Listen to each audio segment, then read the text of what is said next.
नमस्कार, आप देख रहे हैं सौदा आपका और हम आपके लिए लाए हैं ढेर सारा एक्शन। केवल इक्विटी बाजार का नहीं, कमोडिटी बाजार का भी। तो आपको सबसे पहले बताते हैं सौदा आपका में क्या कुछ खास रहने वाला है। सबसे पहले कमोडिटी बाजार खुलेंगे और कमोडिटी बाजार के खुलते ही हमारे एक्सपर्ट्स आपको देंगे दमदार स्ट्रैटेजी। आज नतीजों पर बात करने के लिए कई सारे मैनेजमेंट हमारे साथ होने वाले हैं। एसडीवीएन के चेयरमैन और एमडी आरएन मिश्रा से होगी बात। जोरदार कमाई का तत्काल ट्रेड आइडिया लेकर आएंगे आपके लिए। सिबी भौमे की दमदार निफ्टी स्ट्रैटेजी। कौन से वो छोटे शहर है जो लगा रहे ऊंची छलांग, यानी स्मॉल कैप कॉर्नर का होगा सारा एक्शन। नतीजों पर एस्कॉट्स के सीएफओ भरत मदान जुड़ने वाले हैं और साथ ही में doctor Ashutosh Raghuvanshi, vice chairman और सीईओ नारायण हृदयालय भी हमारे साथ रहेंगे। बात करेंगे उनके अच्छे जो नतीजे रहे उन पर। निदेशकर के साथ एफएनओ बाजार में स्ट्रैटेजी बनाएंगे। गौरव बिस्सा की बेहतरीन ऑप्शन स्ट्रैटेजी ट्रेडर्स हॉटलाइन में 10:27 से और आपके शेयरों पर प्रकाश गावा देंगे फटाफट सलाह 10:57 पर। लेकिन सबसे पहले रुख करते हैं कमोडिटी बाजार का।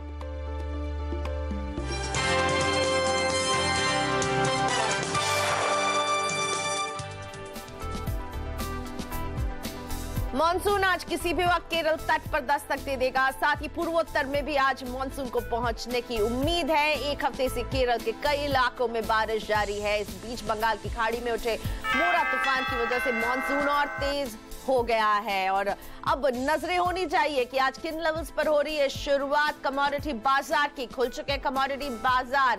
कल हमने एग्री मार्केट में चौतरफा गिरावट देखी थी। आज देखते हैं किन लेवल्स पर होती है शुरुआत। सबसे पहले क्रूड दबाव के साथ आज शुरुआत करते हुए 3235 का भाव है। अब नाइमेक्स और WTI ब्रेंट को भी देख रहे हैं, दबाव है वहां पर। और आज क्रूड डोमेस्टिक बाजार में भी गिरावट के साथ सोने में बढ़त 28,950 का भाव है। चांदी भी बढ़त के साथ खुलते हुए 40,411 के लेवल्स के साथ चांदी में हो रही है शुरुआत आज के कारोबार में। नेचुरल गैस 208 रुपए 30 पैसे पर खुल रहा है। आज यहाँ पर भी हरे निशान में शुरुआत। नेचुरल गैस MCX को हम देख रहे हैं हरे निशान में खुलते हुए।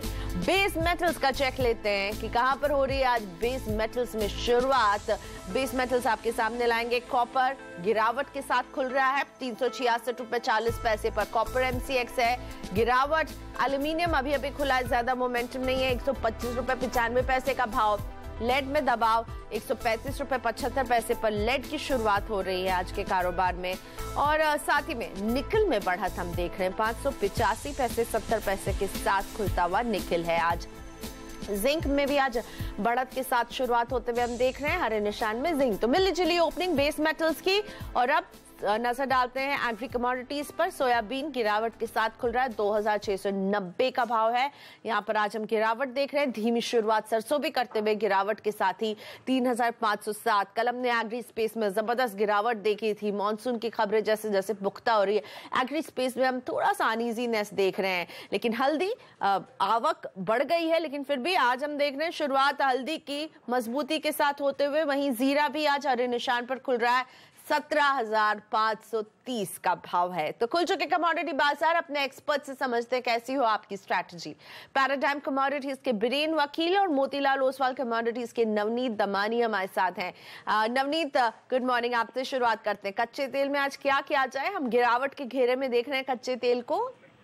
जी, हमने देखा लास्ट 2-3 दिनों से कच्चे तेल में अच्छी चॉपिंगनेस है। कल यूएस मार्केट बंद थे तो वोलेटिलिटी इवनिंग सेशन में थोड़ी हाई थी। बट मेरा मानना यह है कि ओपेक मीटिंग का जो भी निष्कर्ष आना था वो आउटकम काफी हद तक डिस्काउंट हो चुका है। और यूएस प्रोडक्शन अभी भी बढ़ रहा है, बट इन्वेंट्री रिकाउंट जो है वो धीरे धीरे घटता जा रहा है। तो इन माय सेंस पॉजिटिव बायस फिर से प्रिवेल होना चाहिए। 3200 के आसपास बाय करने का स्ट्रेटेजी रखेंगे। 3165 का स्टॉप लॉस मेंटेन करिए। 3285 3300 तक के टारगेट देखने मिल सकते हैं। सोने और चांदी में नवनीत आपका व्यू क्या है? मैंने एक रेंज में देख रहे हैं, एक रेंज बाउंड ट्रेड नजर आ रहा है। आपका नजरिया किन लेवल्स पर आपकी नजर है नवनीत? जी, गोल्ड में अगर हम देखें तो जियो पॉलिटिकल टेंशन जो है काफ़ी हद तक रिसीड हो चुके हैं और उसका खासा इम्पैक्ट गोल्ड प्राइसेस पे देखने नहीं मिला है।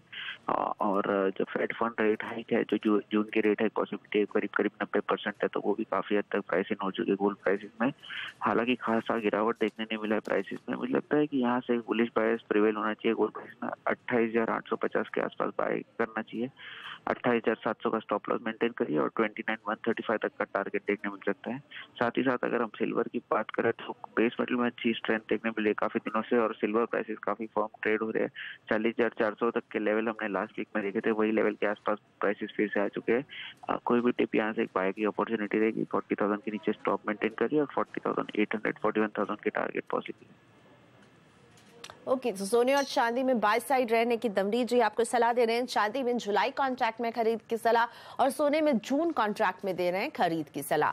बीरेन वकील मेरे साथ जुड़ चुके हैं। नमस्ते बीरेन जी। मॉनसून आज केरल में दस्तक देगा, उम्मीदें पूरी पुख्ता है और एग्री कमोडिटी पहले से ही कमजोर है। क्या करें, आपकी नजर किन कमोडिटीज पर रहेगी? मॉनसून 4 महीना का इवेंट है, लेकिन अभी थोड़ा इसमें ओवर रिएक्शन दिख रहा है मार्केट का। फिर भी ग्लोबल फंडामेंटल को देखते हुए मैं ऑयल सीड सेक्टर में सेल साइड रहूंगा। यहाँ जुलाई सोयाबीन ऑयल में 623 623 के आसपास प्रेफर करूंगा। 627 का स्टॉप लॉस और 613 का टारगेट। और RM सीड में अगर फुल बैक बाउंस मिले तो यहाँ भी मैं जून शॉर्ट प्रेफर करूंगा। 3550 के आसपास मेरा स्टॉप 3633 रहेगा और मेरा टारगेट 3510 रहेगा। ओके, सो सरसों जून कॉन्ट्रैक्ट में बिकवाली की सलाह सरसों में दे रहे हैं बीरेन। कल कैस्टर और धनिया में हमने देखा एक लोअर सर्किट लगते हुए, आज क्या स्ट्रैटेजी होनी चाहिए? धनिया के फंडामेंटल बेहद कमजोर है क्योंकि यहाँ सप्लाई ग्लट फिजिकल सप्लाई बहुत ज्यादा है और इम्पोर्टेड माल काफी सस्ता मिल रहा है। तो यहाँ मैं बाय साइड नहीं प्रेफर करूंगा।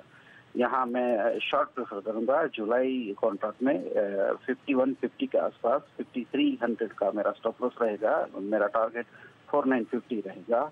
किस्टर में भी मैं सेल साइड ही जाऊंगा। इसमें मैं सेल साइड में जुलाई कॉन्ट्रैक्ट प्रेफर करूंगा। 4440 पे स्टॉप लॉस रहेगा 4533 और टारगेट रहेगा 431020। धनिया में तो हम जबरदस्त गिरावट देख रहे हैं। आप अभी इस गिरावट में आप क्या करने की सलाह देंगे धनिया में, क्योंकि एक गैप डाउन ओपनिंग है, ऑलमोस्ट 3% नीचे खुला है ये और 5000 के स्तर को तोड़ चुका है धनिया। धनिया में बेसिकली ये है कि इसके पुल बैक वाइड आते हैं, लेकिन उसके पुल बैक अगर 400-500 रुपये का आते हैं तो इसका फॉल 1000 रुपया का आता है, क्योंकि ये 13,000 से 5,000 तक चला गया है और हमको पता नहीं चला कि बेयर मार्केट थी। बिल्कुल, तो गिरावट के घेरे में धनिया यहाँ पर नजर आ रहा है और आज जबरदस्त गिरावट के साथ शुरुआत यहाँ पर। नवदीप जी, बेस मेटल में आपकी पिक समझना चाहूंगी। हाँ, बेस मेटल में हमने देखा है कि बहुत ही साइडवेज ट्रेंड है लास्ट 2 सीजन से। कल यूएस, यूके, चाइना जो वर्ल्ड लीडिंग मार्केट है सब बंद थे। आज के सीजन में भी चाइनीज मार्केट शट है। थोड़ा थिन वॉल्यूम पे ट्रेड हो रहा है यूके और यूएस मार्केट्स में। मेरा बाय का स्ट्रेटेजी रहेगा कॉपर में, क्योंकि हमने देखा है कि even after Moody's downgrading China कुछ खासा इंपैक्ट बेस मेटल पे दिया, पर्टिकुलरली कॉपर पे देखने नहीं मिला है। 365-366 की रेंज में बाय किया जाए। 362 का स्टॉप लॉस मेंटेन करिए और 370-150 तक का टारगेट देखने मिल सकता है। नवदीप जी, आज रुपए ने वीकनेस के साथ शुरुआत की है, आपका व्यू रुपए पर? जी, हमने देखा है यूरो में लास्ट 4 दिनों से अच्छी गिरावट देखने मिली है। उसके चलते डॉलर इंडेक्स में अच्छी स्ट्रेंथ आई है। यूएस के जो डेटा पॉइंट्स है मिक्स्ड है और बायस थोड़ा पॉजिटिव नजर आ रहा है उनमें। तो इसके चलते डॉलर में स्ट्रेंथ कंटिन्यू रहनी चाहिए आने वाले कुछ दिनों में। और मुझे लगता है 64.80 के आसपास बाय किया जा सकता है यूएसडी INR। 64.60 का स्टॉप लगाइए और 65.15 65.25 तक के टारगेट देखने मिल सकते हैं। थैंक्स नवनीत अमानी जी और बीरेन वकील, आपका भी धन्यवाद। आप दोनों ने वक्त निकाला हमारे शो के लिए। फिलहाल छोटा सा ब्रेक, अभी हाजिर हो रहे हैं। ब्रेक के बाद इक्विटी बाजार पर है नजर, आपके लिए लेकर आएंगे जोरदार कमाई का तत्काल ट्रेड आइडिया और सिमी भौमिक हमारी मार्केट एक्सपर्ट आपको देंगी निफ्टी में दमदार स्ट्रैटेजी। साथ ही नतीजों पर जुड़ेंगे SDVN के चेयरमैन और MD RN मिश्रा।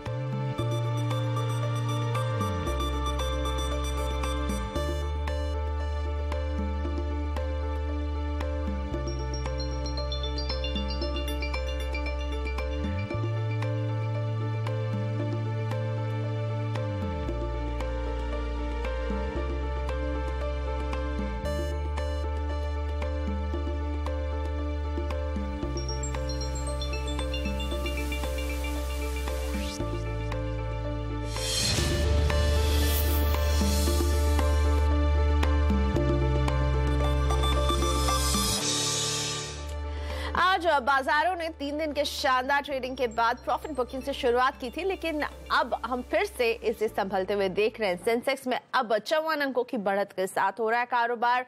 निफ्टी बेहद फ्लैट है, 8 अंकों की मामूली बढ़त है, लेकिन मिड कैप आ गए हैं नेगेटिव जोन में। दबाव यहां पर बैंक निफ्टी में 100 अंकों की बढ़त जरूर नजर आ रही है। एडवांस डिक्लाइन रेशियो अभी फिलहाल डिक्लाइंस को फेवर कर रहा है। मार्केट ब्रेथ पर अगर नजर डालें तो 707 शेयर हैं जो आगे बढ़ रहे हैं और 905 शेयर हैं जहां अभी हम गिरावट देख रहे हैं। लाल निशान में हो रहा है कारोबार। वो कौन से स्टॉक्स है जहां आज हम देख रहे हैं कि अच्छा बढ़तपन है? और बिंदु फार्मा नतीजे पेश के कंपनी ने और उसके बाद मैनेजमेंट की कमेंट्री के बाद हम और बिंदु फार्मा में अच्छी खासी बढ़त के साथ कारोबार देख रहे हैं। ICICI bank, lupin, doctor Reddy's, Cipla और एनटीपीसी में भी आज बढ़त देखने को मिल रही है। दबाव आ रहा है बाजार में बीपीसीएल, भारतीय इंफ्राटेल, पावर ग्रिड और कोल इंडिया जैसे काउंटर से।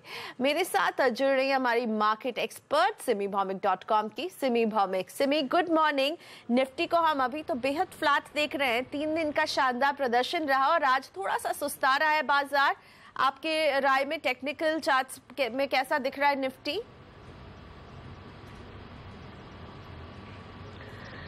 Good morning Priyanka. मैं सिर्फ ये कहूँगी कि निफ्टी में जो रेंज दिख रहा है वो करीब 95-70-80 के आसपास निफ्टी का सपोर्ट है। अभी एक क्रिटिकल रेंज के आसपास है 9600 से 9610।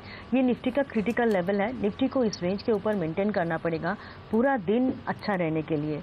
अगर निफ्टी ऐसा करता है, मतलब 9600 से 9610 के ऊपर जाके अगर आधा घंटा और मेंटेन करता है तो एक अपसाइड में एक रैली देखने को मिल सकता है, जिसका पहला टारगेट 9636 से 9654 का होगा। वो एक मेजर सप्लाई एरिया होगा 9700 तक जाने से पहले। तो वो सप्लाई एरिया जो मैं एक्सपेक्ट कर रही हूँ कि 9636 से 9654 के बीच में आएगा, वो वहाँ पे सप्लाई अगर एब्जॉर्ब हो जाता है तो निफ्टी 9700 तक जा सकता है। फिलहाल मैं जो लॉन्ग पोजीशन सोच रही हूँ वो करंट लेवल पर या थोड़ा सा अगर माइनर सा हल्का सा डिप आता है मार्केट में तो खरीदना चाहिए। 9580 के नीचे स्टॉप लगा के कुल मिलाकर डे लो के नीचे ही स्टॉप लॉस लगाना पड़ेगा, पर बाई मेंटेन करेंगे। ओके, सो लॉन्ग साइड रहेंगे सिमी। साथ ही में बैंक निफ्टी हम इसमें अभी देख रहे हैं 84 अंकों की मजबूती है, 100 अंक की मजबूती भी देख चुका है अभी तक के जितना सेशन रहा है। आगे आप इसे टेक्निकल चार्ट पर कैसे देख रही हैं? प्रियंका, बैंक निफ्टी में मैं आज बुलिश हूँ। मुझे लगता है कि कल थोड़ा सा हल्का सा जो गिरावट बैंक निफ्टी में आया था उसके बाद आज बैंक निफ्टी में खरीदारी वापस देखने को मिलना चाहिए। ओवरऑल आज 100 पॉइंट बैंक निफ्टी सुबह से ऊपर ही मेंटेन कर रहा है और मुझे लगता है कि बैंक निफ्टी में कल का जो हाई था 450 के आसपास, वहां तक बैंक निफ्टी मिनिमम जाएगा। 450 से 500 तक का मिनिमम टारगेट बैंक निफ्टी दिखाना चाहिए। और जो सपोर्ट एरिया मैंने सोचा था वो सपोर्ट सुबह ही टेस्ट कर लिया था। 23,150 से 23,090 ये मेरा सपोर्ट एरिया था। उसी रेंज के आसपास बाइंग आया था और अभी ये रिकवरी मोड में है। मुझे लगता है कि 23,475 से 23,500 तक का रैली तो आज ही देखने को मिलना चाहिए। अगर वो रेंज क्रॉस करके बैंक निफ्टी सस्टेन करता है तो नेक्स्ट टारगेट मेरा 23,650 से 23,700 तक का टारगेट है। ये हो सकता है आज नहीं तो 1-2 दिन में वो उतना सा टारगेट बैंक निफ्टी दिखाएगा। और अब नजर डालते हैं आज के तत्काल ट्रेड आइडिया पर। हमारे एक्सपर्ट आपके लिए लेकर आते हैं एक इंट्राडे का स्टॉक आइडिया।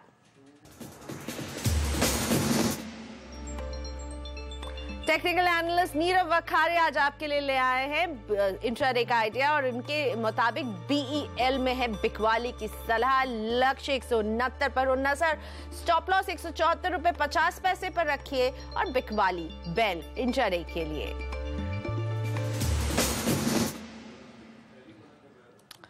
और अब बात एसजीवीएन यानी सतलुज जल विद्युत निगम के मार्च तिमाही के नतीजों की। कंपनी का मुनाफा 93% बढ़ा है, लेकिन आय में कोई खास बदलाव नजर नहीं आ रहा है इनके नतीजों में। इसके अलावा मार्जिन में भी निराशा देखने को मिल रही है। कंपनी के नतीजों पर बात करने के लिए हमारे साथ हैं आरएन मिश्रा, चेयरमैन और एमडी एसजीवीएन। मिस्टर मिश्रा, स्वागत है आपका सीएनबीसी आवाज पर। पहला सवाल, मार्जिन में हम जिस तरह का देख रहे हैं, जिस तरह की गतिविधि, वो ज्यादा उत्साहजनक नहीं लग रही है। क्या वजह रही है मार्जिन में इस दबाव के पीछे?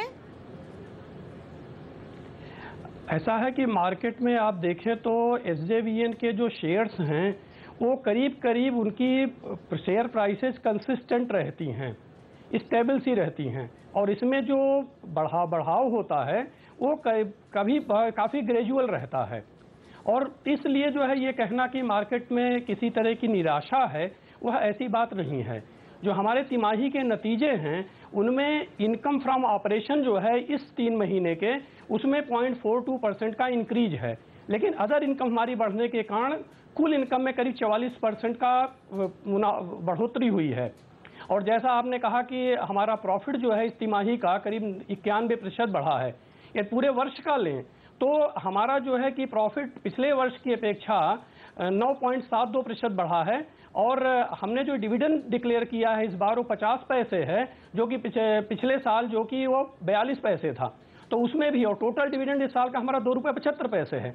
तो इस तरीके से देखा जाए तो हमारे फाइनेंशियल रिजल्ट्स अच्छे हैं, और हमने जो है कि शेयर होल्डर्स का के लिए काफ़ी ध्यान रखा है।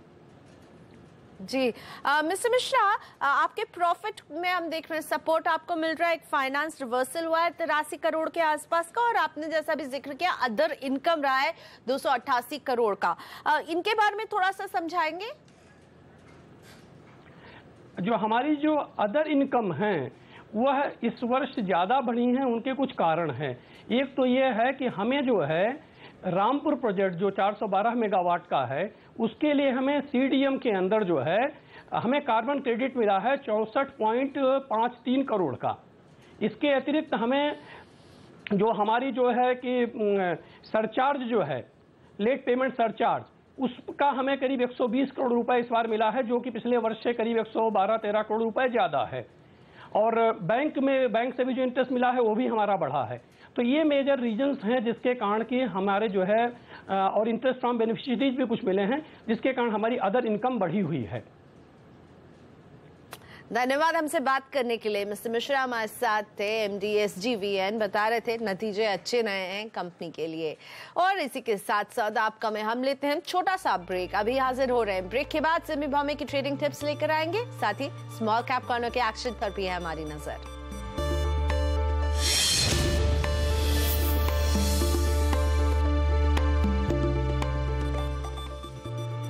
और अब बात करते हैं स्मॉल कैप कॉर्नर की। यहाँ दिख रहा है दबाव, गिरावट में नजर आ रहे हैं। हमारे रिसर्च एनालिस्ट वरुण दुबे बताएंगे कि किन स्टॉक्स में दिख रहा है एक्शन।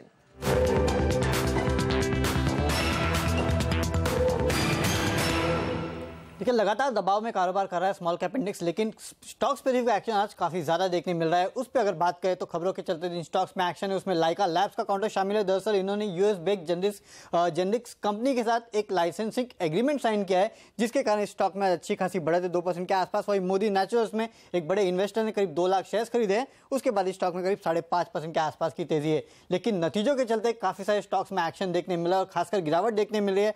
उसमें ये तीनों ही काउंटर शामिल है, उजास, टूरिज्म और कॉम्पिकॉम सॉफ्टवेयर। तीनों ही काउंटर्स में दबाव देखने मिला है, लेकिन एक सेक्टर जिसमें आज अच्छी खासा उछाल है वो है फुटवेयर स्टॉक्स। दरअसल इस सेक्टर को 4000 करोड़ का एक पैकेज मिल सकता है, आवाज की एक्सक्लूसिव खबर है। उसके बाद इस सेक्टर के काउंटर्स में अच्छी खासी तेजी देखने मिल रही है। लिबर्टी शूज आज का स्टॉक परफॉर्मर 10.5% के आसपास की तेजी है। लेकिन गिरावट में एक सेक्टर है और वो है शुगर सेक्टर। श्री रेणुका, शक्ति शुगर, इन सभी काउंटर्स में अगर आप देखें तो 2 से 5% के आसपास की आज गिरावट देखने मिल रही है। इसके अलावा जिन काउंटर में अच्छा खासा प्राइस वॉल्यूम एक्शन है तो तेजी की तरफ है MBL infra, PG Electroplast, ILNFS engineering. इन सभी काउंटर्स को अगर आप देखें तो अच्छी खासी तेजी में ये काउंटर्स, लेकिन गिरावट में है आज Nitin fire, ILNFS investment manager, Marksans pharma, Punj Lloyd और पराग मिल। इन सभी काउंटर्स में अगर आप देखें तो आज बिकवाली हावी होते हुए आपको नजर आएगी। और अब चलते हैं सिमी के पास। सिमी, वक्त है आपके ट्रेडिंग टिप्स जानने का। प्रियंका, 2 स्टॉक मेरे रडार में है। एक तो ऑल टाइम हाई में बैठा है हिंडाल्को, 203-4 के आसपास मेंटेन कर रहा है। मुझे लगता है कि इसमें जो स्ट्रेंथ है ये मेंटेन होगा। 208 एंड 211 2 टारगेट्स है मेरा। हो सकता है आज नहीं तो कल तक टारगेट्स अचीव हो जाएगा। मैंने एक स्टॉप लॉस 198 के नीचे रखा है, तो अगर 198 के आसपास ये मिलता है तो भी खरीदना चाहिए, करंट लेवल पर भी खरीदना चाहिए। मुझे लगता है कि ये स्टॉक 211 तक तो मिनिमम जाना चाहिए इसमें। मेरा सेकंड स्टॉक होगा टाटा मोटर्स। 3 महीने का ब्रेकआउट में है, 485 484 के आसपास ब्रेकआउट दे रहा है। अगर ये रेंज पर टाटा मोटर्स होल्ड हो जाएगा तो इसमें से यहाँ पे थोड़ा सा रैली देखने को मिल सकता है। 492 एंड 489 ये 2 मेरा टारगेट्स है, हो सकता है आज ही आ जाएगा। मेरा स्टॉप लॉस मैंने 477 का रखा है। ओवरऑल टाटा मोटर्स में मैं एक मेजर ब्रेकआउट एक्सपेक्ट कर रही हूँ जिसका टारगेट 510 का होता है। अगर 485 486 के आसपास ब्रेकआउट सक्सेसफुली होता है तो 2 दिनों में 510 तक का भी टारगेट आ सकता है टाटा मोटर्स में। Thank you. धन्यवाद सिमी, आपने वक्त निकाला हमारे शो के लिए। इसी के साथ वक्त है छोटे से ब्रेक का। आगे एफएनओ बाजार का सारा एक्शन ट्रेडर्स हॉटलाइन में।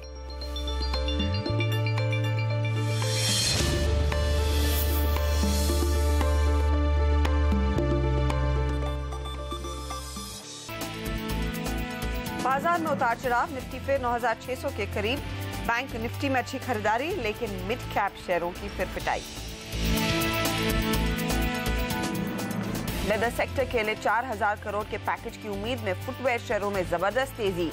ड्यूटी रिफंड के साथ साथ नई मशीनों की खरीद पर सब्सिडी संभव, सीएनबीसी आवाज की एक्सक्लूसिव खबर।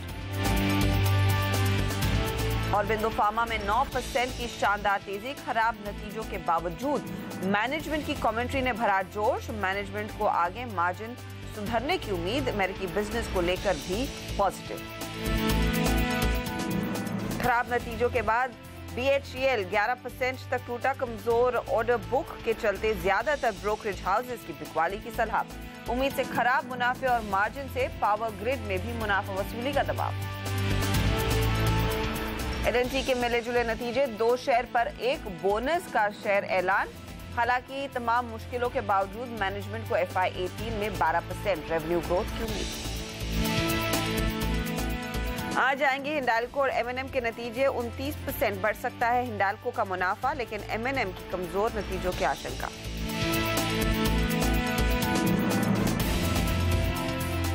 नमस्कार, मैं हूं हर्षिता सावंत और आप देख रहे हैं हमारी खास पेशकश ट्रेडर्स हॉटलाइन। आज का सौदा लेने से पहले एक बार हमसे बात जरूर करें। आपने कॉल करना है 1800-209-7890 पर, या फिर आप हमें व्हाट्सएप के जरिए भी अपने सवाल भेज सकते हैं और हमारे जानकार आपको बताएंगे आपकी क्या ट्रेडिंग रणनीति होनी चाहिए। व्हाट्सएप करने के लिए 7045220000 पर अपने सवाल भेजें। और बाजार की चाल आपके सामने है। हल्की सी गिरावट पर इस समय ट्रेड बनता हुआ 9603 के लेवल्स पर इस समय निफ्टी कर रहा है कारोबार। देखिए, शुरुआत थोड़ी ढीली रही, उसके बाद हमने एक पुल अप देखा है, पर ऊपरी लेवल्स पर बाजार थोड़ा सा मुनाफा वसूली का शिकार हो रहा है। सेंसेक्स 5 पॉइंट ऊपर है। बैंक निफ्टी में 125 अंकों की बढ़त देखने को मिली थी आधे घंटे पहले, अब आप देखेंगे सिर्फ 60 पॉइंट ही बढ़त रह चुकी है, यानी कि ऊपरी लेवल से आधे गेंस गवा दिए हैं। वही मिड कैप इंडेक्स में बिकवाली का सिलसिला हावी है, 50 पॉइंट नीचे फिलहाल ये इंडेक्स ट्रेड करता हुआ। इस बीच जो अपडेट आ रही है वो मॉनसून की है। मौसम विभाग ने कहा है कि मॉनसून ने दस्तक दे दी है, केरल पहुंच चुका है भारत। बारिश और मॉनसून और साथ ही साथ पूर्वोत्तर में भी अब हम देखेंगे मॉनसून की चाल बढ़ती हुई दिखाई देगी। केरल के सभी इलाकों में तेज बारिश आज से शुरू हो गई है, यानी कि मॉनसून की दस्तक हो चुकी है। अब इसका असर हम देखेंगे कई ऐसे सेक्टर्स और स्टॉक्स पर रहेगा। पिछले कई दिनों से हमने देखा है FMCG, ट्रैक्टर कंपनियां, फर्टिलाइजर शेयरों में काफी खरीदारी बनती हुई दिखाई दे रही है, तो इस पर भी एक अपडेट लेंगे कि क्या यहां पर अब और भी बढ़त संभव है, क्या बाजार का मूड मॉनसून सुधार सकता है या नहीं। लेकिन फिलहाल आपकी क्या रणनीति होनी चाहिए। निफ्टी पर एक कॉल लेंगे। हमारे साथ हमारे जानकार हैं मितेशठक्कर.com के मितेश ठक्कर और साथ ही साथ LKP सिक्योरिटीज के गौरव बिसा। आप दोनों का ही स्वागत है। मितेश, पहले आपकी कॉल 95, 99, 9600 के आसपास इस समय निफ्टी कर रहा है कारोबार, क्या कॉल है?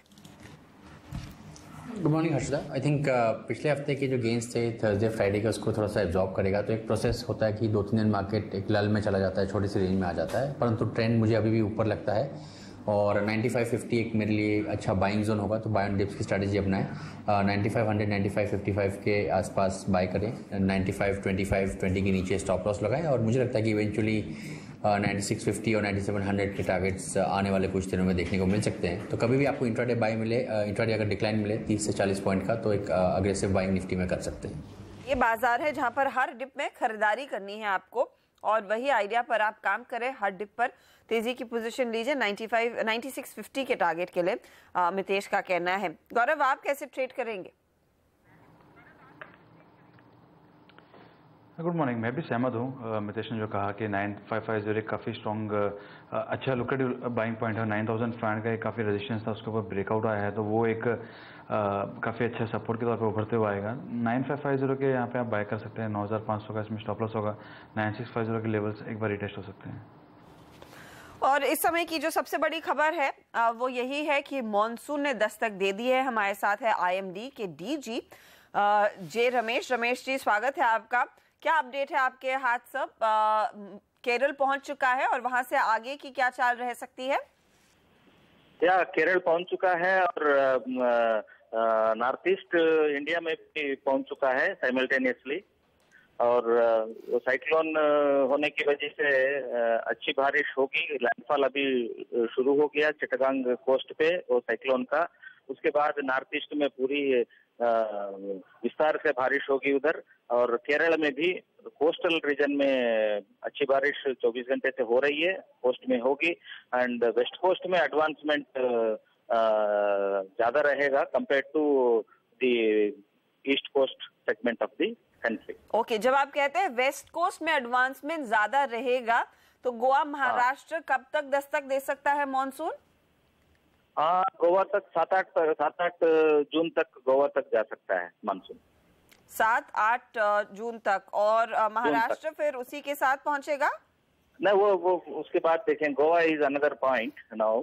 It will very soon touch Kochi and then before around 7th and 8th it should reach Goa. That's what is the situation looks like now. And we'll give update. We'll be keep giving updates of monsoon advancement every day. Okay. Sir, मैं आपसे ये समझना चाहूंगी कि इस बारी expense क्या रहेगा, क्योंकि टाइम से केरल आ चुका है, 7-8 जून तक गोवा पहुंचेगा और आप कह रहे हैं टाइमली आप अपडेट्स देते रहेंगे। एक्सपेंस कैसा रहेगा और किस तरह के मॉनसून की हमें उम्मीद है? मानसून तो अच्छी मानसून की बारिश होगी बोल के हमने 18 अप्रैल को ही बता दिया था। बारिश का विस्तार जो है, डिस्ट्रीब्यूशन जो है कंट्री में बढ़िया रहेगा, ये भी बताया था हमने। वही स्थिति बनी हुई है। एक्चुअली मानसून का सेकंड अपडेट हम इश्यू करेंगे एक हफ्ते के बाद, तब ज्यादा डिटेल्स दे देंगे, कैसा जून में रहेगा, कैसा जुलाई में रहेगा, वो सब डिटेल्स देते रहेंगे। फिर भी जो है मानसून जो है 10 जून के आसपास ही बॉम्बे पहुंचती है और गोवा तक 8 तारीख तक पहुंचने की संभावना पूरी दिख रही है अभी का सिचुएशन के अनुसार। और देखते हैं आगे कैसा बढ़ता है। लेकिन नॉर्मल मॉनसून जो आपने पहले कहा था उस स्टेटमेंट के साथ रहेंगे और ऑफ कोर्स एक बिल्कुल रहेंगे नॉर्मल मानसून।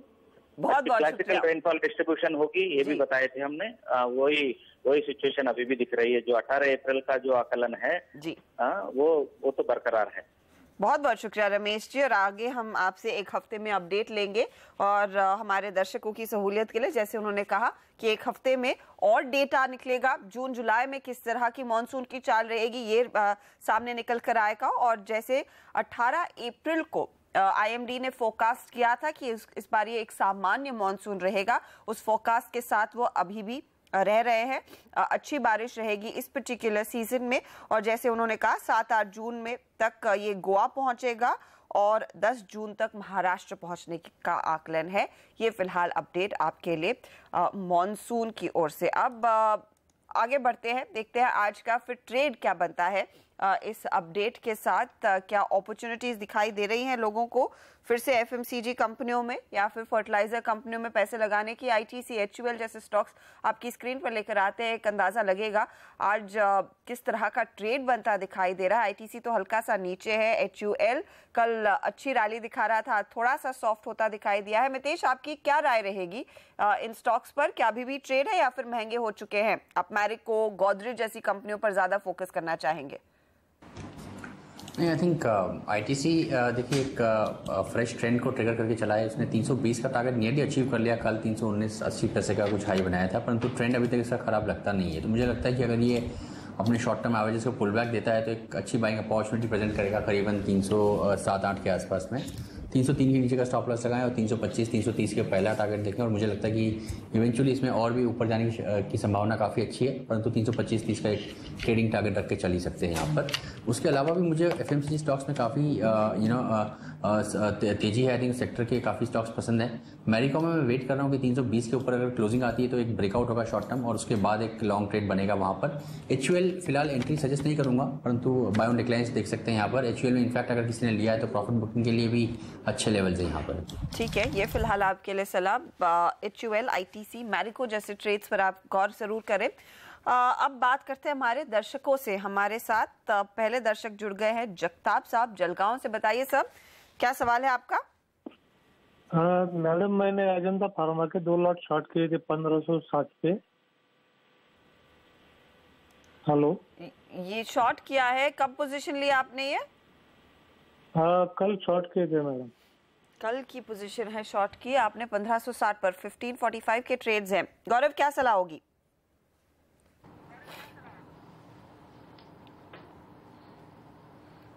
देखिए, इसमें पोजीशंस तो काफ़ी अच्छी शॉर्ट्स की बनी थी, लेकिन मैं ये ज़रूर कहना चाहूँगा कि यहाँ पे अभी थोड़ी दिक्कत की बात आ सकती है। काफ़ी सारे फार्मा स्टॉक्स जो हैं वो एक उछाल दे रहे हैं, चाहे शायद टेम्परेरी बाउंस बैक ही हो। तो मैं यही सलाह दूंगा मैं कि अगर कॉस्ट के आसपास ही तो एक बार एग्जिट करना बेहतर है। सपोर्ट्स के आसपास है, अगर बाउंस आया तो आपको एटलीस्ट 3% का बाउंस आपको देखने मिल सकता है। ओके, ये आपके लिए सलाह है अजंता फार्मा पर। वक्त हो रहा है एक छोटे से ब्रेक का। ब्रेक के बाद कुछ और सवालों के जवाब हम लेकर आएंगे जरूर, और साथ ही साथ हमारे दोनों जानकार आपको बताएंगे आज उन्होंने आपके लिए कौन से ट्रेड्स चुने हैं। एक ऑप्शन स्ट्रैटेजी भी आपके लिए हाजिर करेंगे। बने रहिए CNBC आवाज के साथ।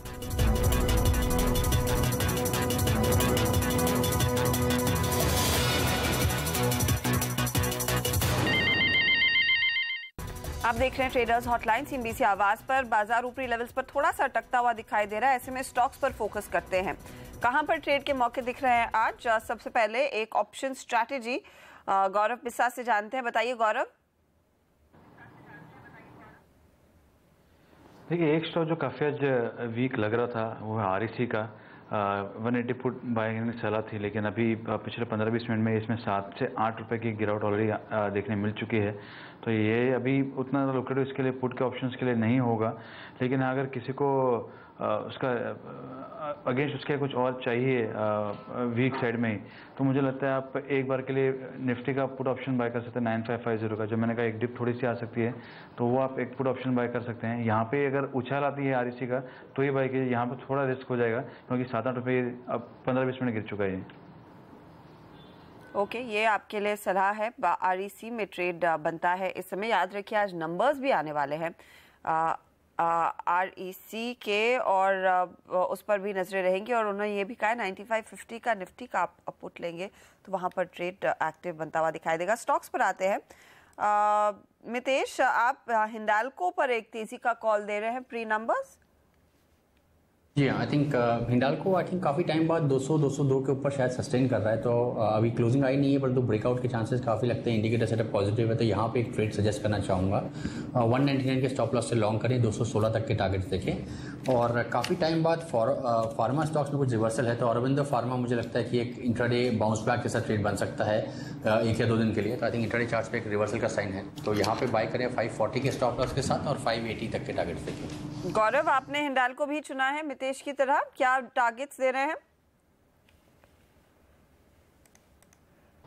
जी, रीजन तो मेरा ऑलमोस्ट सेम ही है। 200 एक कॉल ऑप्शन काफ़ी राइटिंग थी, उसके ऊपर ही ट्रेड हो रहा था, एक ब्रेकआउट सॉर्ट ऑफ आ रहा है। और टारगेट्स में 212 के होंगे, 199 के स्टॉप लॉस में बाय कर सकते हैं। और इसके अलावा कौन सी ट्रेड्स हैं? टाटा मोटर काफ़ी अच्छा लगा। आप देखेंगे 480 485 ऐसा लेवल जहाँ पे बार बार अनवाइंडिंग देखी जा रही थी। अभी भी थोड़ी दिक्कत उसको आ रही है सस्टेन करने में, लेकिन मुझे लगता है अगर ये सस्टेन हो जाएगा तो आपको एक 500 के 520 के लेवल आपको देखने मिल सकते हैं 3 से 4 दिनों के बीच में। तो वो लिहाज से आप बाय कर सकते हैं। 478 का स्टॉप लॉस होगा और 505 का इमीडिएट टारगेट होगा। दूसरा LIC हाउसिंग, इसमें भी कंसल्टेशन हुआ है, अच्छे खासे लॉन्ग्स भी बनते हुए देखे जा रहे हैं। यहाँ पे आप 695 के स्टॉप लॉस आप बाय कर सकते हैं। ऊपर में आपको ये 725 के लेवल्स दिखा सकते हैं। ओके, ये फिलहाल trades Tata Motors, LIC housing finance और हिंडाल्को एक पिक है हमारे दोनों जानकारों की ओर से। साथ ही ऑरबिंदो फार्मा में आज रिवर्सल देखा जा रहा है, यहाँ पर भी खरीदारी करके चले, मितेश का मानना है। हम लेंगे इसी के साथ एक छोटा सा ब्रेक, लेकिन ब्रेक के बाद फोकस करेंगे नारायण हृदयालय पर। कंपनी ने अपने नतीजे पेश कर दिए हैं, नतीजों पर बात करेंगे डॉक्टर आशुतोष रघुवंशी से, जो कंपनी के वाइस चेयरमैन और CEO हैं।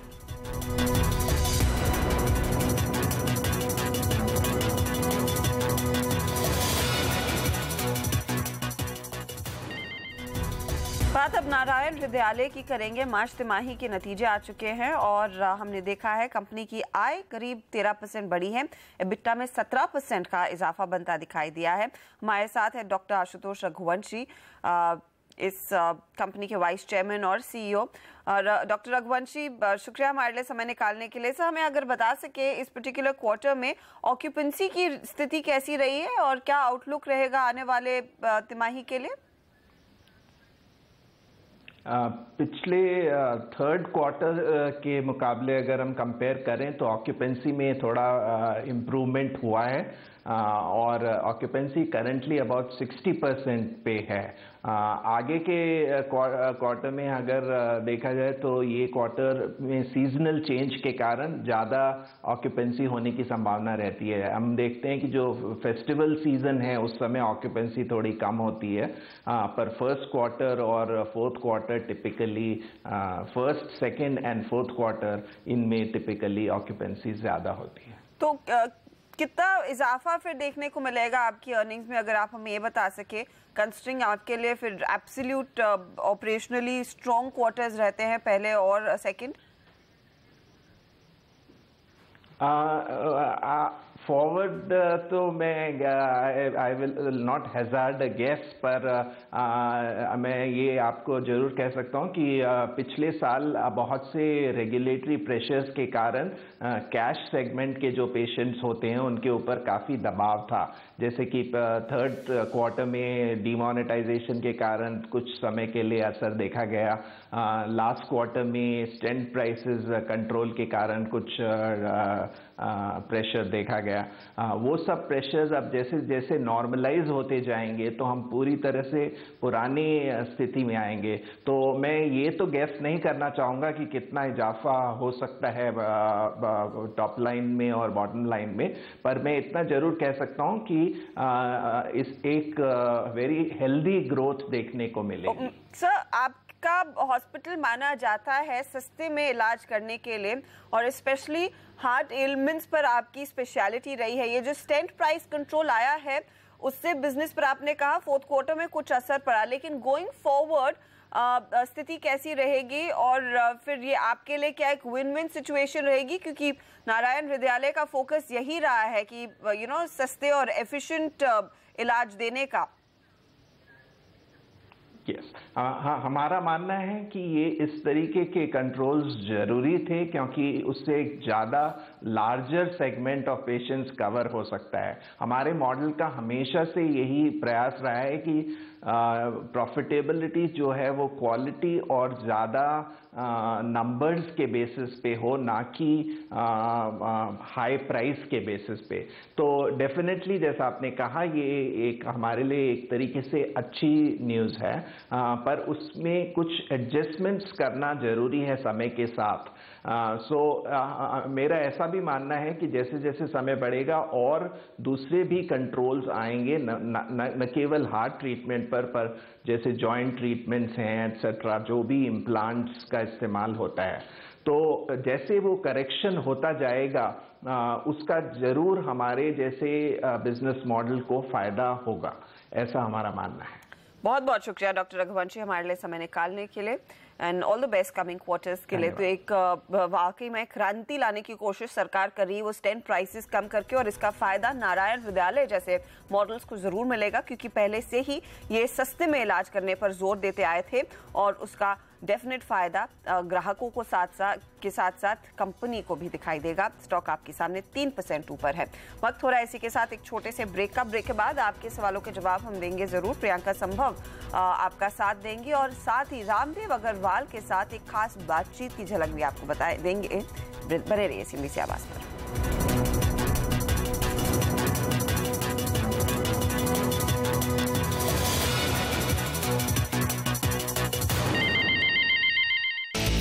बाजार में उतार चढ़ाव, निफ्टी फिर 9,600 के पार, बैंक निफ्टी में अच्छी खरीदारी लेकिन मिड कैप शेयरों की पिटाई। लेदर सेक्टर के लिए 4,000 करोड़ के पैकेज की उम्मीद में फुटवेयर शेयरों में जबरदस्त तेजी। ड्यूटी रिफंड के साथ साथ नई मशीनों की खरीद पर सब्सिडी संभव, आवाज एक्सक्लूसिव। और विंडो फार्मा में 9% की शानदार तेजी, खराब नतीजों के बावजूद मैनेजमेंट की कमेंट्री ने भरा जोश। मैनेजमेंट को आगे मार्जिन सुधारने की उम्मीद, अमेरिकी बिजनेस को लेकर भी पॉजिटिव।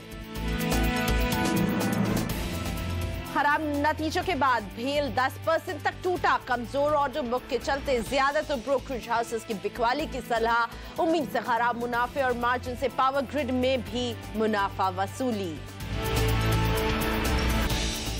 L&T के मिले जुले नतीजे, 2 शेयरों पर 1 बोनस शेयर का ऐलान। हालांकि तमाम मुश्किलों के बावजूद मैनेजमेंट को FY18 में 12% रेवेन्यू ग्रोथ की उम्मीद।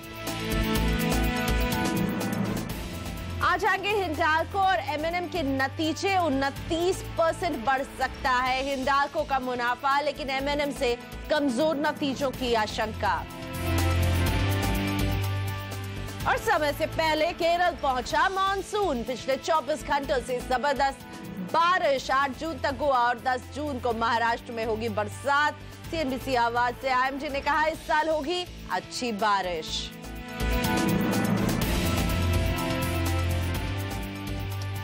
सेंसेक्स में हम देख रहे हैं 33 अंकों की बढ़त पर हो रहा है कारोबार। हरे निशान में सेंसेक्स और निफ्टी दोनों ही नजर आ रहे हैं, लेकिन आज बहुत ही वॉलेटाइल ट्रेडिंग सेशन हम देख रहे हैं। मिड कैप में प्रेशर है, बैंक निफ्टी बढ़त के साथ कारोबार कर रहे हैं। मार्केट ब्रेथ फिलहाल नेगेटिव है, लेकिन ये सिर्फ आज का हाईलाइट है। पिछले लगातार 3 दिन से हम बाजार में अच्छी खासी देख रहे हैं और बाजार रिकॉर्ड स्तर पर है।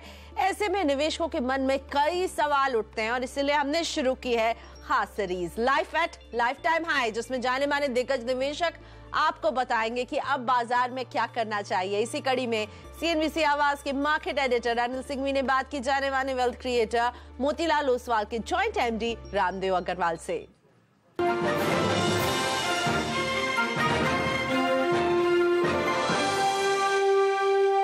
बाजार में जश्न का माहौल चल रहा है, हर रोज नए रिकॉर्ड बन रहे हैं। जब देखो तब बाजार नई ऊंचाइयों छूने के लिए आगे बढ़ता हुआ नजर आ रहा है। सब तरफ बड़ी उत्साह और तेजी का माहौल है। अब बड़ा सवाल है कि जब आप रिकॉर्ड हाइस पर पहुंचे और बड़े अहम आंकड़ों के नज़दीक और पार पहुंचते हुए दिख रहे हैं, तो फिर आगे क्या? इस वक्त जब आप लाइफ टाइम हाई पर हैं, तो हमने सोचा क्यों ना ढेर सारे सवाल जो हमारे मन में है, आपके मन में है, उनका जवाब लिया जाए। और इसी सवाल के जवाब लेने के लिए आज से हमने एक नई सीरीज की शुरुआत की है। जी हाँ, life at life time high, यानी कि लाइफ टाइम हाई पर बाजार कैसे दिख रहे हैं और आगे क्या कुछ होगा। और इसकी शुरुआत करने के लिए देश के सबसे बड़े वेल्थ क्रिएशन एक्सपर्ट, इनसे बेहतर कौन हो सकता है। जी हाँ, मेरे साथ है मोतीलाल ओसवाल फाइनेंशियल सर्विसेज के जॉइंट MD और फाउंडर रामदेव अग्रवाल साहब। सर, स्वागत है आपका CNBC आवाज़ पर। आपने बहुत अच्छी टाइटल पकड़ी है, life at all time high. बिल्कुल, और आपकी स्माइल, आपके चेहरे का ग्लो ये बता रहा है कि आप किस तरह से इस तेजी को एंजॉय कर रहे हैं। सबसे बड़ी बात ये कि जब बाजार नीचे था तब भी लोगों को डर लगता था कि खरीदे और नीचे जाएगा, और अब बाजार जब लाइफ टाइम हाई पर है तो भी तब भी डर लगता है। बहुत ज़्यादा डर है, अब तो बहुत ज़्यादा डर है। अभी तो मैं अमेरिका जाके आया, मतलब लास्ट 50 वो AGM के टाइम में अपने बर्कशायर हैथवे AGM 5-6 मई को, तो उसके बाद 8-10 दिन मैं 20-25 क्लाइंट्स से मिला जो जिनको those who want to invest in India. सबका एक ही है कि India is the best country to invest after America, probably India is the best country to invest, लेकिन महंगा है, महंगा है। तो वो भी कंसेंसस था, लेकिन वो जो अच्छा है, जो क्वालिटी है, वो तो हमेशा महंगा रहेगा। हाँ, लेकिन फिर भी अब वहाँ से बैठ के वो तो खरीदेंगे क्वालिटी, वो तो बोलते हैं हम क्वालिटी खरीदेंगे, लेकिन फिर भी उनका एक पैरामीटर है कि at what point two enter. तो मेरे को ऐसा लगता है कि जब भी वीक होगा बाजार, तो बहुत सारे लोग साइडलाइन से बैठे हैं, वो डिसाइडेडली अंदर आएंगे। तो जब इतने लोग बाहर बैठे हुए हैं तो बाजार शायद गिरे ना। अच्छा, और ये जो बाहर बैठे हैं न सिर्फ अमेरिका में बल्कि हिंदुस्तान में भी है। अरे यहाँ तो उनसे भी 10 गुना ज़्यादा है। हाँ।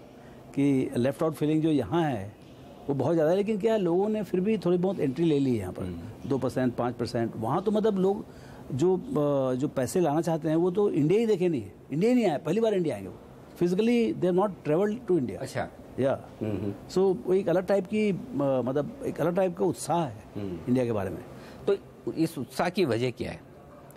क्या उनके पास दुनिया भर के दूसरे बाजारों में अमेरिका के बाहर मौके कम हैं, इसलिए उन्हें लगता है कि बस एक ही चॉइस बची हिंदुस्तान, या फिर वाकई में वो हिंदुस्तान को लेकर बहुत बुलिश हो रहे हैं? नहीं, ये इस बार ही जो बुलिशनेस है वो 2 तरीके से है। एक तो कंट्रास्ट में जो इतने इमर्जिंग मार्केट्स हैं सबकी हालत ख़राब है, चाहे रशिया हो, ब्राज़ील हो, चाइना हो, सबके अपने अपने कंसर्न है। राइट। वो जो उसके कारण से उनको कंफर्ट नहीं मिलता है। और दूसरा ये है कि इंडिया कुछ ज़्यादा ही अच्छा कर रहा है अपने हिसाब से। मतलब हेडलाइंस जो हैं, चाहे मोदी साहब का ग्लोबल ट्रेवल हो, उनके दुनिया भर के जो स्लोगन ड्रिवन जो प्रोग्राम्स हैं, सबका विकास, सबका साथ, बेटी बचाओ, बेटी पढ़ाओ, बेटी बचाओ, सो ऐसे बहुत सारे ऐसे मतलब सोशल, पॉलिटिकल, डेवलपमेंटल सब जो स्लोगन्स वगैरह हैं, और उसका जो फॉलोअप है, उनका जो सस्टेन विनिंग है इलेक्शंस में, और एक उनका जो एक पर्सनालिटी है, जो उनका दबंग, जो वो 56 इंच जो वाली बात करते हैं, वो एक्चुअली उस टाइप का एक माहौल बना हुआ है। सो उसी कारण से बहुत अट्रैक्शन है।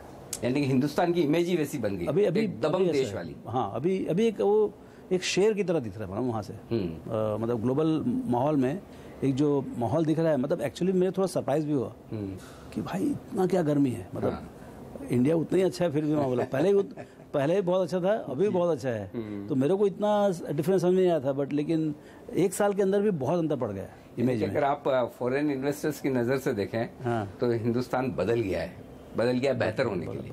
बहुत बदल। तो इसका मतलब रामदेव सर ये समझा जाए कि अब कहीं किसी भी वजह से कोई करेक्शन आए इंडियन मार्केट्स में? आएगा ही, पक्का आएगा। अच्छा, वो गारंटीड है। अच्छा, उस पर मैं थोड़ी देर में आऊंगा। पहले थोड़ी अच्छी बात कर लूँ। अच्छी बात तो अच्छा, अगर कोई करेक्शन आए तो इसका मतलब क्लियर कट है कि बहुत सारे विदेशी निवेशक ऐसे हैं जो पैसा लगाने के लिए तैयार बैठे हिंदुस्तान में। पक्की बात है, उसको कोई डाउट नहीं है। अभी तो है कम से कम, और आगे कैसे होगा वो तो चेंजिंग माहौल होता है। लेकिन उसी कारण से क्या होगा, जो भी गिरावट आएगी वो स्विफ्ट होगी और बहुत शॉर्ट लिव्ड होगी। उस पर मैं आता हूँ। उससे पहले आपने जो एक बड़ा पॉइंट जिसकी वजह से आप ये कह रहे हैं कि बाहर के इन्वेस्टर्स बड़े बुलिश हैं, वो है इस सरकार के कामकाज को लेकर। और 3 साल अभी सरकार ने पूरे किए, तो बाहर वालों का अपना नज़रिया है, हमारा अपना नज़रिया है। आप एज मार्केट एक्सपर्ट कैसे देखते हैं कि 3 साल में जो सरकार ने किया, उम्मीद के मुताबिक, क्योंकि बड़ी एक्सपेक्टेशन के साथ सरकार आई थी, उम्मीद से कम या उम्मीद से बेहतर? देखिए, हम 6 भाग के लोग हैं, समझे ना जी। तो हम कंपनी एनालिसिस करते हैं, तो हमारे लिए इंडियन कॉर्पोरेट भी एक कंपनी है, राइट। और जो दिल्ली में जो लोग बैठते हैं वो मैनेजमेंट है। हाँ। बिजनेस तो बहुत अच्छा है, जो भी इंडिया का बिजनेस है, मतलब India as a country fantastic business opportunity है। ओके, अब मैनेजमेंट कैसा है? सी, अच्छा बिजनेस और अच्छा मैनेजमेंट, उसी के लिए आप खरीदते हैं ना। तो अच्छा बिजनेस तो सालों सदियों से रहा है, अपॉर्चुनिटी तो था ही इस कंट्री को। अब सवाल ये है कि जो मैनेजमेंट में कितना फेरबदल हुआ है। अब मैनेजमेंट जो है, देखिए 3 साल पहले बात होती थी पॉलिसी पैरालिसिस की जी। एक ऐसा माहौल था कि भाई कोई डिसीजन हो नहीं सकता है, सरकार के पास आप पहुंच नहीं सकते हो, सरकार की मतलब वहाँ कोई सुनवाई नहीं है, कोई डिसीजन मेकिंग प्रोसेस नहीं है, और डिसीजन हो ही नहीं सकते, मतलब सब बंद ही है, ऐसे टाइप का था। वहाँ से आप देखें जो माहौल बदला है, जो पेसिमिज्म से ऑप्टिमिज्म को जो माहौल बदला है। प्रॉब्लम्स अभी भी हैं, ऐसा नहीं कि सब प्रॉब्लम सॉर्ट आउट हो गया, हम राम राज्य बन गए, ऐसा नहीं है। प्रॉब्लम अभी भी उतने ही है, लेकिन जो एक मूड है, मूड ऑफ द नेशन जो है, वो जो पेसिमिज्म का माहौल था वो ऑप्टिमिज्म में बदला है, एक होप का माहौल बदला है। तो अगर हिंदुस्तान एक लिस्टेड स्टॉक है, हाँ, इंडिया, तो पी मल्टीपल बढ़ेगा। हाँ, तो अब मुझे ये बताइए आपका फॉर्मूला QGLP, हाँ, राइट, जिसके बेसिस पर आप शेयर खरीदते हैं, वही, उसमें कितना स्कोप है इस स्टॉक के लिए, इस कहानी के लिए, हिंदुस्तान की स्टोरी? तो इसमें यही है कि आपको जो पहला होता है क्यू, तो quality of business, quality of management. अब मैनेजमेंट में क्या 3 चीज देखते हैं। एक तो देखते हैं इंटीग्रिटी, सबसे पहला ईमानदार मैनेजमेंट है कि नहीं, राइट, उसमें सही, उसमें टिक हो गया। ओके, अब दूसरा देखते हैं कि भाई इसमें कॉम्पिटेंस कितना है। तो आप देखिए जो मोदी सरकार जो है उसमें कॉम्पिटेंस बहुत ज़्यादा है, क्योंकि वो खुद चीफ मिनिस्टर रहे हैं और खुद एक अनुभवी हैं, है ना। तीसरा उनका जो बैकग्राउंड है, उनका खुद का पर्सनल बैकग्राउंड है कि भाई कि उनके फैमिली में अकेले हैं, मतलब वो he doesn't have a family, कुछ ऐसा उनको लालच नहीं है, फाइनेंशियल लालच नहीं है। ओके। तीसरा ये कि पैशन, वो सबसे बड़ी चीज़ होती है। भगवान ने दिया है तो दिया है, नहीं दिया तो नहीं दिया है। हाँ, ये तो इंटरनल है, ये तो इंटरनल है। वो उनको 24/7 पैशन है देश को आगे बढ़ाने का। अब ये जो that is the differentiator between a management and a management, same opportunity, लेकिन यदि कोई आदमी पागल है तो वो कहीं से कहीं पहुंच जाएगा, और जो आदमी को कुछ नहीं करने का है, खाली नुक्स निकालने का है कि ये नहीं हो सकता, वो नहीं हो सकता करके, तो कुछ भी नहीं हो सकता है। So that is a basic difference. अब सवाल ये है कि क्यों तो हो गया, मतलब अच्छा बिजनेस है, अच्छा मैनेजमेंट है, अब ग्रोथ कितना लंबा आएगा? अभी ग्रोथ वही 6-7%, 7% ही चल रहा है, तो ग्रोथ में अभी तक फर्क नहीं आया है। लोगों को एक्सपेक्टेशन है कि ये जो कॉम्बिनेशन है, जो मैनेजमेंट का जो चेंज है, दैट विल लीड, ग्रोथ आएगी, और ग्रोथ जब आएगी तो 10 साल के लिए आएगी, क्योंकि एटलीस्ट बाजार बोल रहा है कि ये 19 हो रहा जो है, ठीक है, एक पड़ाव है, लेकिन गेम पूरा 2024 का 10 साल बोले तो आपका क्यू, जी और एल का लॉन्जिविटी आ गया, फिर मतलब लंबे समय, जी और एल दोनों आ गए, तो क्यू, जी, एल। अब सवाल है क्या भाव दें। ये इन्वेस्टिंग में क्या है, आप महंगा नहीं खरीद सकते कोई चीज। अब पी क्या है भाई, देखिए पूरे विश्व अभी डाउ और अभी 18-20 का भी, बिकॉज ग्लोबली क्या है, इंटरेस्ट रेट बहुत नीचे है, राइट, तो उससे यहाँ इंडिया में भी रिलेटिव वे में इंटरेस्ट रेट नीचे आ रहा है, तो 19-20 का पी मल्टीपल जो ना बहुत आउटलैंडिश पी मल्टीपल नहीं है, लेकिन है महंगा है, लेकिन अपर बैंड, बहुत ज्यादा है ऐसा। हाँ, लेकिन बहुत अच्छा मैनेजमेंट भी आया है, और मैनेजमेंट अभी तो डिलीवर नहीं किया है, अभी तो 3 ही साल हुए हैं, अभी तो तैयारी हुई है, अभी तो हवन की तैयारी हुई, हवन होने का बाकी है अभी तो पूरा। तो अब वो है कि भाई आप 5-10% ज़्यादा दे रहे हैं क्या, वो चीज़ में कुछ बोल नहीं सकते आप बाजार में। 10% करेक्शन भी हो जाए तो उसमें कोई बड़ी बात नहीं है। ऐसे जो कारण हमें दिखते हैं, हाँ, उसमें तो ऐसा कुछ लगता नहीं कि जिसकी वजह से कारण तो जो है नहीं दिखता, उससे आने वाला है। तो ऐसा क्या हो सकता है? रिस्क कहीं से भी आ सकता है, रिस्क कहीं से भी आ सकता है। आप मतलब आप और हम यहाँ बैठ के बात नहीं कर सकते, ना तो इतना समय है और न ही हमको उतना ज्ञान है कि रिस्क कहाँ से आएगा। रिस्क एक बहुत अच्छी बात बोली बफेट ने, किसने अभी तो इस बार, कि आप रिस्क को खोज रहे हैं और risk has a way to find you, risk आपको पकड़ लेता है। हाँ। जैसे मौत होती है ना, ऐसा है। तो अब ये समझ के चलें कि भाई अगर 500-700 पॉइंट की निफ्टी पर रिस्क है, हाँ, तो उसके लिए 2-5 हज़ार पॉइंट की तेजी को क्यों छोड़ा जाए? देखिए 10% का डाउन साइड हमेशा रखने का जेब में, राइट, 10 और 15, और बड़े विद्वान लोग तो 20% भी रखते हैं, ओके, लेकिन अप साइड 100% है 5 साल में। 5 साल का आप इन्वेस्टिंग पीरियड रखो, 10-15%, 20% भी आपका नीचे गिर सकता है, राइट, लेकिन अप साइड इज 100 और मोर देन 100%। इस खास चर्चा में वक्त एक छोटे से ब्रेक का, ब्रेक के बाद जल्द लौटेंगे और बात करेंगे रामदेव अग्रवाल सर से।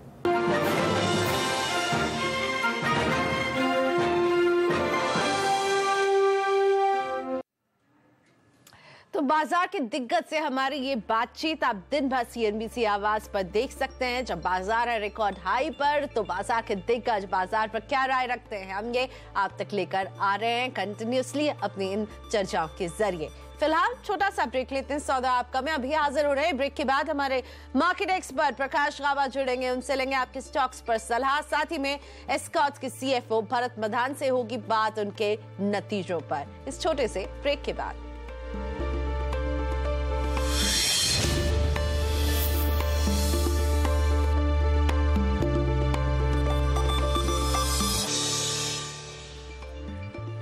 Welcome back. आप देख रहे हैं सौदा आपका, बाजार पर नजर डालते हैं। सेंसेक्स में हम देख रहे 53 अंकों की बढ़त, निफ्टी में थोड़ा सा फ्लैट कारोबार है, 5 अंकों की बढ़त है।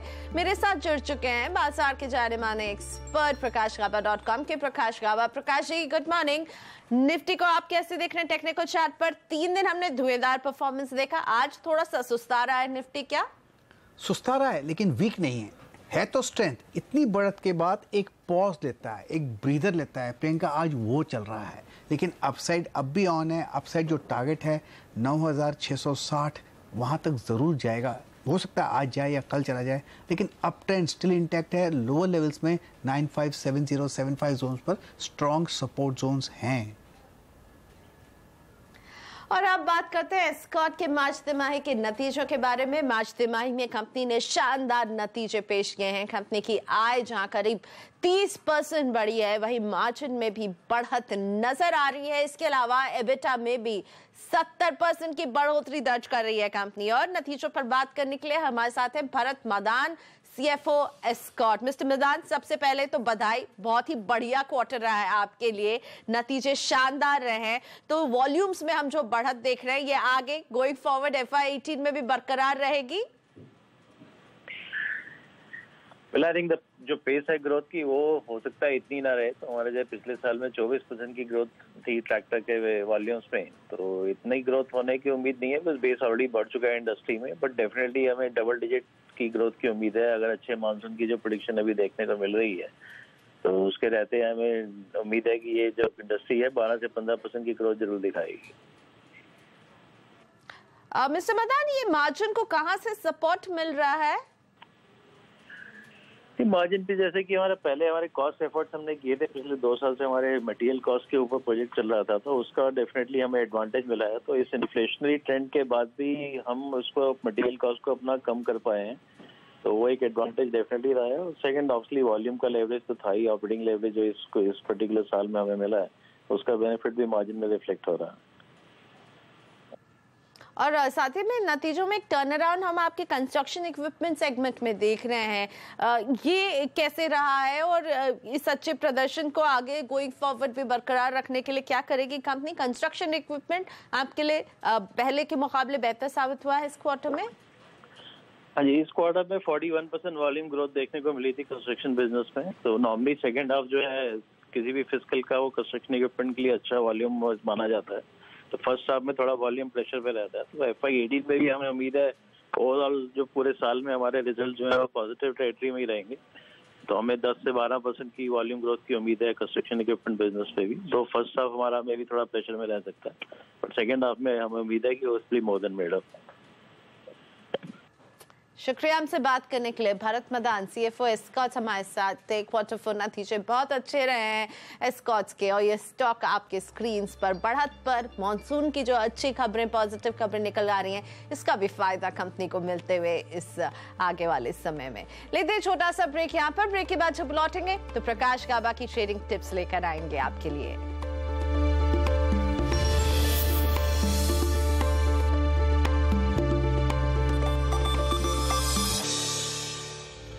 वेलकम बैक, आप देख रहे हैं सौदा आपका। मेरे साथ प्रकाश गाबा बने हुए हैं। प्रकाश जी, आपकी ट्रेडिंग टिप्स। 2 स्टॉक्स अच्छे लगते हैं, दोनों ही फार्मा पैक से हैं, फार्मा सेक्टर से हैं।